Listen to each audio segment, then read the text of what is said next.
Lingenze njani igumgedlela ngaphandle kokukhetha inkosi enkulu uBhombela isitimela samampondo babamkhulu uNkulunkulu phakade, amen. Uyena wayezosiza iBrithani lowo owayesithenjwa esikhulu sakhona eBrithani futhi owayeqokwe njengayo ukhomishani omkhulu waseBrithani.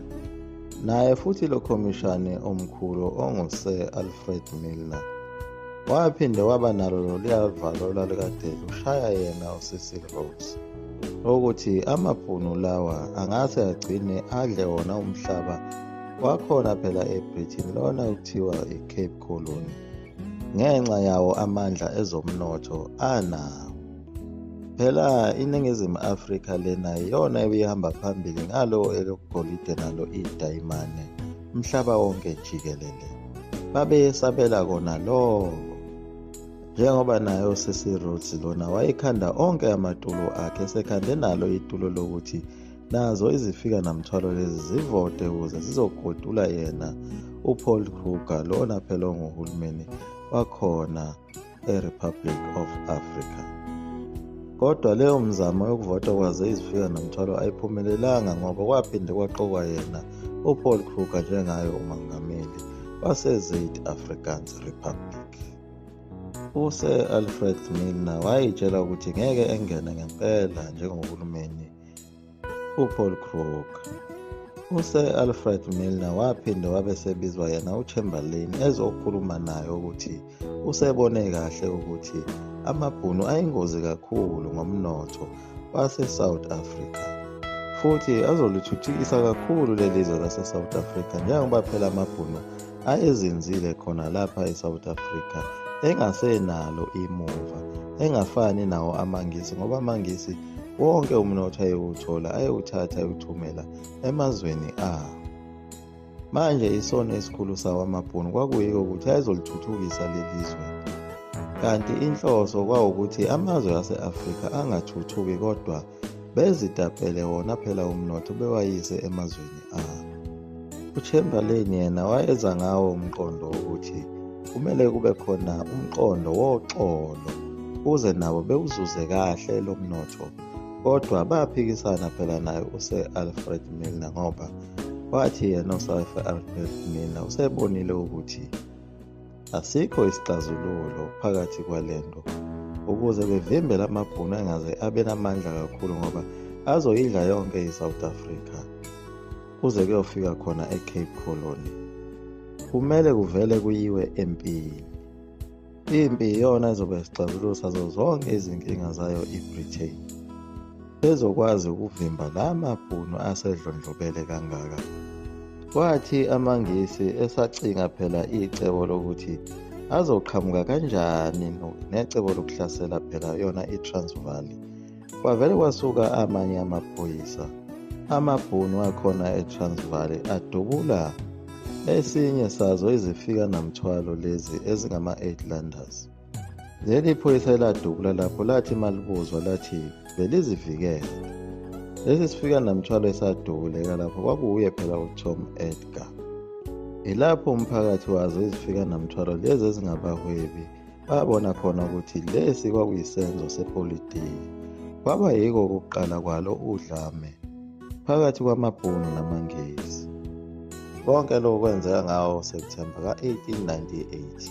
Kwathi ngo-October 9, 1898 amabhunu ayesebonile vele ukuthi iBrithani lena iyenza amacebo njena ukufuna ihlasela. Yabe isiyibuza iBrithani ukuthi ngabe isabelethe umntwana yini kanti kuzodlula izinsuku ezimbili iBrithani ikuzwile lokho yabe isithi ayidumelane ngawo umhla ka-11 October imemezela lokhu kwabe sekuphuma lona lolu suku langomhla ka-11 October ukuthi kayidumelane. Amabutho aseBrithani ayekusho ngokukhulu ukuzethemba lokho ngenxa yokuthi wayewathatha kancane amabhunu.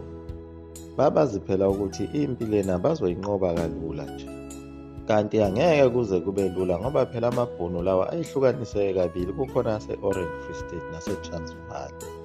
Lawa ase-Orange Free State ayegxile kakhulu ekulimeni bese kuthi eTransvaal base begxile kakhulu kuyo indaba yezimali. Amabhunu ase-Orange Free State yiwo phela lawa abizwa ngamaBoer Ama-Boer, lelo gama igama elisuselwa kulo i-Dutch language echaza phela ukuthi umlimi, bese kuthi lawa ase-Transvaal abizwa ngawo ama-Afrikaners. Phela esinye sezizathu esasenza ukuthi amabutho aseBrithani awadelele amaBhunu ngenxa yesibalo sawo esincane kakhulu. Phela amaBhunu esephelele wonke ayebalelwa kuwo u-80,000. Ngenxa yako ukuthi phela ayandise nawo amakhehla kanye nazo izingane ezincane. Empeleni amasosha akhona emabhunwini ayewu-27,000. Abesethatha lonke uquqaba lezingane ezazingaphezulu ka-16 years ukuba nazo ziyolekelela kulempi, kanye nawo amakhehla phela lawo ayeseno-60 years abesenikelwa kuyo impi nawo ukuba ayolekelela. Ukhishwa nawo amahashi akhona eplazini okusebenza ukube ayolekelela khona empini. Umuntu nomuntu, ibhunu nebhunu laliphuma nehashi ukuze liyolekelela empini. Emakhaya kwakusele amakhehla amadala kakhulu kanye nazo izingane ezincane nabafazi.